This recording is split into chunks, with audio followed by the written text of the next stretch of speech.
20,000 bodies, frozen earth, pickaxes and shovels, and not a single word about it for 65 years.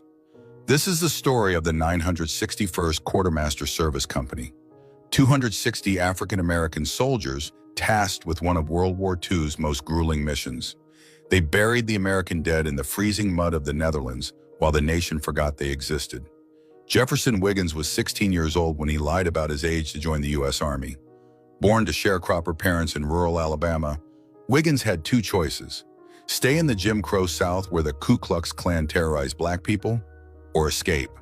As he later explained, the Army offered something simple but life-changing: 3 meals a day, medical care, and a chance to be treated with more respect than back home.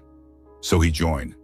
By 1943, Wiggins had been promoted to First Sergeant of the 965th Quartermaster Service Company.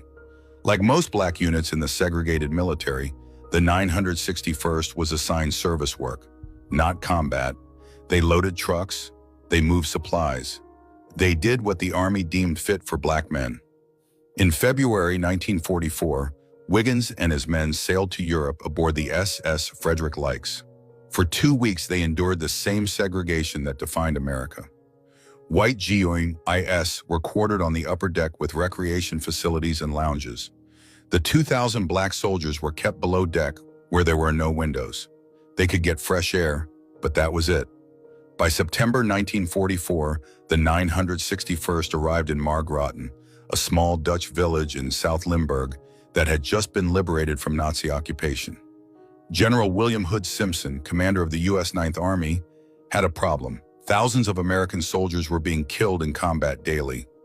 Bodies were piling up on battlefields. Soldiers were being left in the streets. The Army needed a cemetery, and they needed it immediately.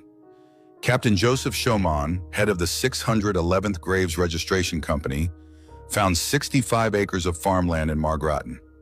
On November 10, 1944, the cemetery was officially inaugurated, and on that same day, Wiggins and his men started digging. What they encountered was incomprehensible.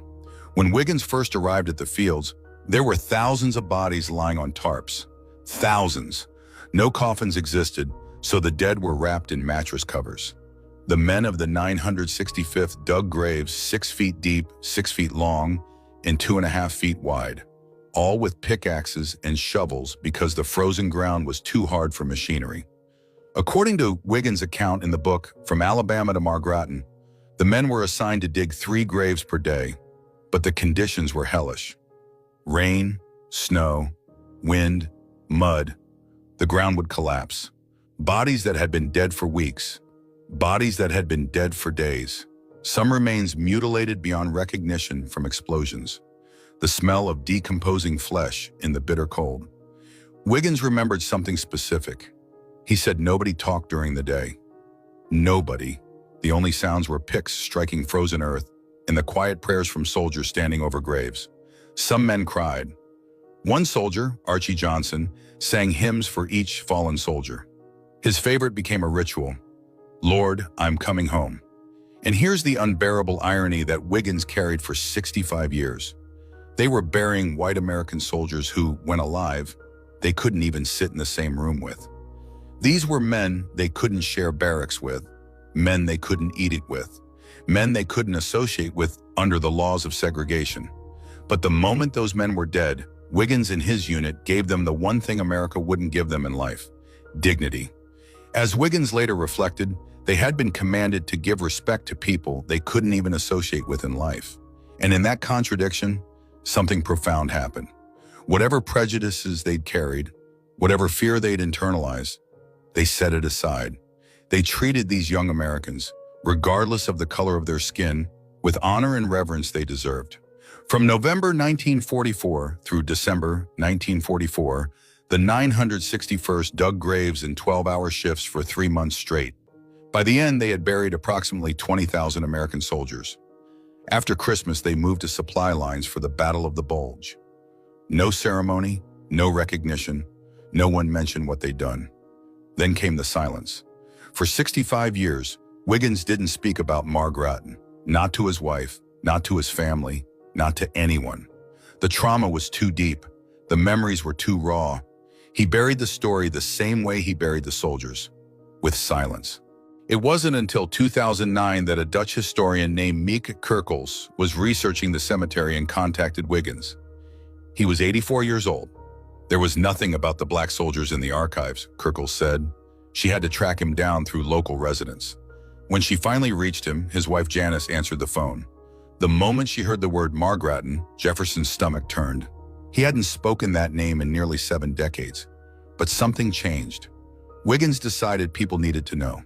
Not about what he did, he was clear about that. He said, "I'm not concerned about people learning what I did. I'm concerned about them learning what American soldiers did." He published his story. He returned to Margraten in 2009 for the 65th anniversary celebration and gave the keynote address. Today, the Netherlands American Cemetery at Margraten holds 8,288 American World War II soldiers. Among them are 172 African American soldiers, including the men of the 961st who fought on the front lines when segregation was abandoned because the nation needed them to die. Wiggins lived until 2013. He spent his last years making sure the world knew that these soldiers deserved to be remembered, not as footnotes, not as service units, but as Americans who gave their lives and asked for nothing in return except to be remembered. This is Ekemafuna History TV. We uncover what history buried, like this. Comment what shocked you most about this story. Subscribe and share this with everyone who thinks they know World War II, because if we don't tell these stories, who will?